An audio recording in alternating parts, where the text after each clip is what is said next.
Handa at determinado ang para-powerlifter na si Hal Dion na muling irepresenta ang Pilipinas sa 2026 ASEAN Para Games na gaganapin sa Thailand.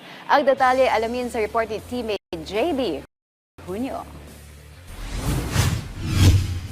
Mula sa puspusang training hanggang sa maliliit na hakbang tungo sa tagumpay, patuloy na pinaghahandaan ni Hal Dion ang kanyang pagsabak sa isa sa pinakamalaking para sports event sa rehiyon, ang 2026 ASEAN Para Games sa Thailand. Sa panayam ng PTV Sports, ibinahagi ni Dion ang kanyang paghahanda, dedikasyon at matibay na hangaring maghatid ng karangalan para sa bansa.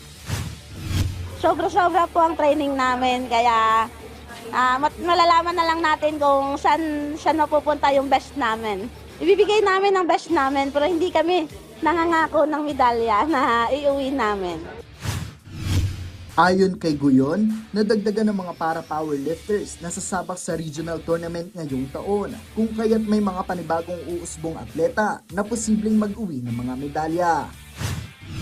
Opo, dumami na po kami ngayon. Bali, may dagdag kaming dalawang small people. Bali, mga bago sila. Yun, kaya mas maganda ngayon kasi mas marami na kami. At least marami kami may uuwi na medal kung sakali. Matatanda ang nirepresenta at nakasungkit ng bronze medal ang 54-year-old para-powerlifter sa World Para-Powerlifting Championship 2025 na ginanap sa Cairo, Egypt. Samantala, nanawagan naman si Dion para sa suporta ng mga kababayan sa mga para-athletes na sasalang sa regional meet. Suportahan niyo po kami. Alam ko hindi naman kayo nagsasawa sa kakasuporta sa amin.